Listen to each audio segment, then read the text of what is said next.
It's time now for the latest in local news. In the news, everyone anticipating the solar eclipse today as the sky will momentarily darken for millions of Americans.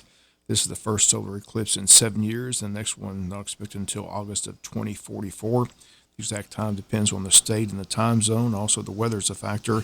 Timeline for the state of Georgia, the eclipse they state will begin around 1:45, peak around 3:04, and end around 4:21. Make certain you have the protective eye gear, as doctors warn looking at the eclipse with the naked eye just for a few seconds can cause a lifetime of damage. So one's going to enjoy the eclipse, but again, make certain you have that proper eyewear. We continue to follow a couple of stories that occurred last week here in Wayne County. We begin with last Monday's County Commissioners meeting. The board meets the first Monday of each month for the regular scheduled meeting, and at this meeting, an executive session took place. And after it was over, Commissioner Mike Gordon made a statement that information from a closed session had been leaked and that the board will determine at a later date what the remedy will be. Jamie Hickox, when she returned to open session, stated that the whole point of the executive session was to berate her. She says they didn't discuss personnel. Since that meeting, Commissioner Jamie Hickox has filed 2 complaints with the state's Attorney General's office, 1 on open meetings violations and 2 on open records violation. Commissioner Hickox will be our guest on the Butch and Bob Show Tuesday morning of this week. Again, we'll get her comments on the Monday meeting and her filing the complaints, and we'll continue to follow the story as it develops. It wasn't stated by Commissioner Gordon what information was leaked, but he and the other commissioners not pleased that information in executive session has been leaked. It appears that they made their feelings known about that behind closed doors. Once again, Jamie Hickox, our special guest Tuesday on the Butch and Bob Show. Second major story that occurred last week that we continue to cover was last Tuesday's press conference held by District Attorney Keith Higgins at the Camden County Courthouse regarding 2 high-profile Wayne County cases, which WIFO Fem News attended and reported on. At the press conference, Higgins laid out why he was dropping charges against John Yankowski and Wendell Lawson, arguing police misconduct and stating that lead investigator Brad Kickletter provided a cheat sheet of bullet points to the undercover officer for her to use in preparing her report, that he made false statements in his police report, and that he falsely testified at the preliminary hearing, and he stated he would not prosecute any case in which investigator Brad Kickletter was involved with. At the press conference, I asked the DA why he and the sheriff of Wayne County had such a difference of opinion of the officer Kickletter, and the DA told me he didn't know that I should ask the sheriff, which I did. And on Friday of this past week, Sheriff Chuck Mosley released a lengthy response, which again you can hear on our website as we've got the local news from Friday posted. We'll summarize here.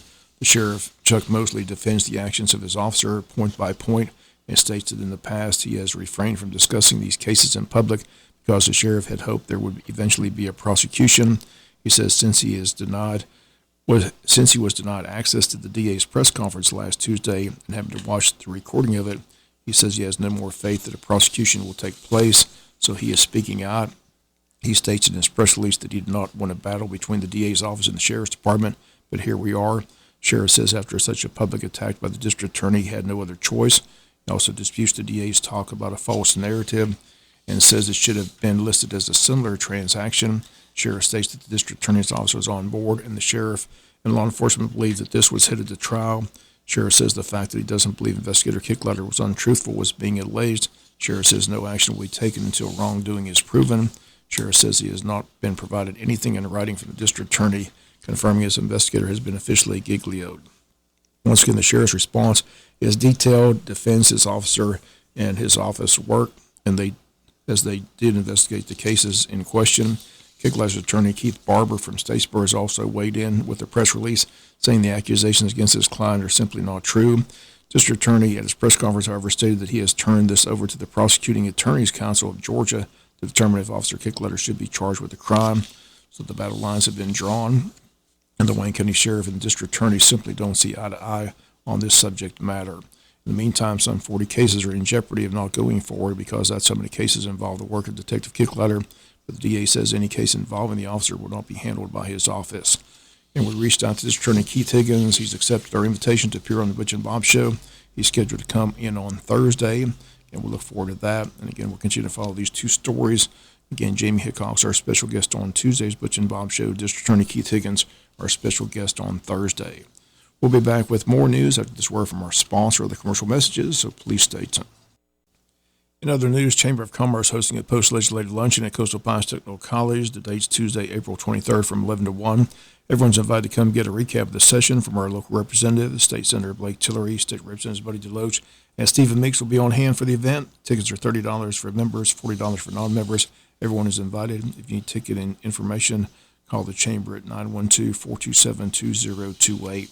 This is an election year. The primary date is set for May 21st. Last day to register to vote. To be able to vote in the primary is April 22nd.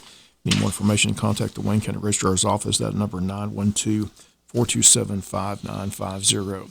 Wayne County is having an amnesty day on April the 20th from 7 to 3 p.m.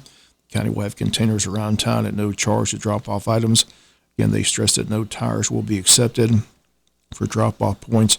And more information, the county states that you should contact Scriven City Hall at 912-579-2211.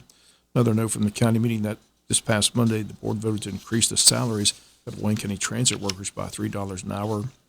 It was stated that the transit system doesn't have any full-time drivers. They're all current part-time drivers and employees. Commissioner James Booth Thomas says Wayne County's transit is the example. Transit in the area serves a lot of people. They're hoping with salaries being more competitive that they'll be able to hire more full-time drivers. We'll be back with a final news note after this word from our sponsor, the commercial messages, so please stay tuned. Final notes news, the American Red Cross putting on a community-wide blood drive. It's set for Monday, April 15th from 1 to 6 p.m. To schedule an appointment, they ask you please visit redcrossblood.org and enter Jesup to schedule an appointment. And it will take place at the Calvary Baptist Church Gymnasium, sponsored by the Jesup Shriners Ladies Auxiliary. And the community blood drive set for Monday, April 15th from 1 to 6 p.m. Dylan Leach from Scriven, Georgia, has been chosen to participate in the 40th annual David E. Granger Best Ranger competition. This is often referred to as the Olympics of the Armed Forces. Dylan will be representing the 82nd Airborne Division, also representing his hometown of Scriven, Georgia. This competition taking place this weekend, April 12th to the 14th. Can be live streamed on Fox Nation. Again, our congratulations, Dylan Leach from Scriven, Georgia. And again, we're wishing the best of luck in the Best Ranger competition, April 12th through the 14th. That's going to do it for latest in local news. Sports comes your way in a few minutes. Bob Morgan, have a great day.